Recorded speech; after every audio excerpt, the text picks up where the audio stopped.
নমস্কার প্রিয় দর্শক বন্ধুরা, রিতাস কিচেনে অনেক অনেক স্বাগত জানিয়ে আজকে রেসিপি শুরু করছি। প্রথমে আমি এইগুলোর একটি ফাইন পেস্ট বানিয়ে নেব। এবারে আমি চিংড়িগুলোতে নুন হলুদ মাখিয়ে নিচ্ছি।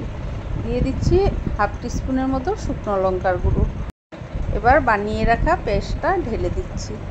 এখানে দিয়েছি মগজ, পোস্ত, সাদা সর্ষে, কালো সর্ষে, দিয়েছি কাজু 4-5টার মতো, দিয়েছি 5-6টার মতো কাঁচা লঙ্কা। এবার ভালোভাবে ম্যারিনেট করে 10-15 মিনিটের মতো রেখে দেব। ফিরে এলাম 10 মিনিট পর। এবারে কড়াই বসিয়ে দিলাম, দিয়ে দিচ্ছি সরিষার তেল 2 টেবিল স্পুন। তেলটা গরম হয়ে এসছে, দিয়ে দিচ্ছি ফোড়নে তেজপাতা, গোটা গরম মশলা, গোটা জিরে। এগুলো একটু ভাজা ভাজা করে নেব।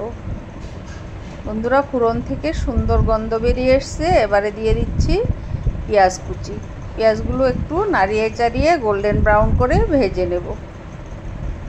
এদিকে আরও একটি পেস্ট বানিয়ে নিচ্ছি। এখানে দিয়েছি আদা হাফ ইঞ্চের মতো, 2-3টে কাঁচা লঙ্কা, তারপর দিয়েছি একটি পেঁয়াজ, দিয়েছি 4-5 কোয়া রসুন। ভালোভাবে পেস্ট করে নিলাম। এবারে মশলাটা দিয়ে ভালোভাবে কষিয়ে নিয়ে দিয়ে দিচ্ছি ম্যারিনেট করা চিংড়ি মাছগুলো। এবার হালকা আঁচে মাছগুলোকে ভালোভাবে কষিয়ে নেব। আমি মাছগুলো ভাজিনি, তাই একটু হালকা আঁচে মাছগুলোকে কষিয়ে নেব।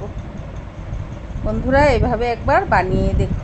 রেসিপিটি যদি ভালো লেগে থাকে লাইক, কমেন্ট এবং সাবস্ক্রাইব করে আমার পাশে থেকো।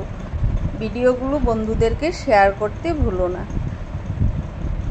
এবারে দিয়ে দিচ্ছি 1 কাপ দুধ। দুধটা দিয়ে গ্যাসের ফ্লেমটা একদম লো করে ভালোভাবে কষিয়ে নেব আরও কিছুক্ষণ। দেখতেই পাচ্ছ বন্ধুরা, কালারটা কত সুন্দর চলে এসছে। দিয়ে দিচ্ছি হাফ টিস্পুনের মতো চিনি। চিনিটা দিলে স্বাদের ব্যালেন্সটা ঠিকঠাক হয় বন্ধুরা। তারপর একটি কাঁচা লঙ্কা দিয়ে ঢেকে রেখে দিয়েছিলাম 10 মিনিটের মতো।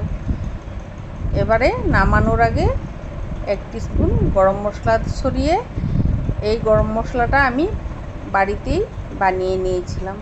শুধু গরম মশলাই ছিল না, এটি একটি হোমমেড মশলা ছিল, ওটা দিয়ে এবার একটু নেড়ে চেড়ে নামিয়ে নেব। কেমন লাগলো রেসিপিটি বন্ধুরা কমেন্টে অবশ্যই জানিও। এবার আমি গরম গরম সার্ভ করে নিলাম। ফিরে আসবো নতুন নতুন রেসিপির সাথে। সবাই ভালো থেকো, সুস্থ থেকো। আর সবাইকে জানাই শুভ ষষ্ঠীর অনেক অনেক প্রীতি ও শুভেচ্ছা। সবাই ভালো থেকো, সাবধানে থেকো। ধন্যবাদ।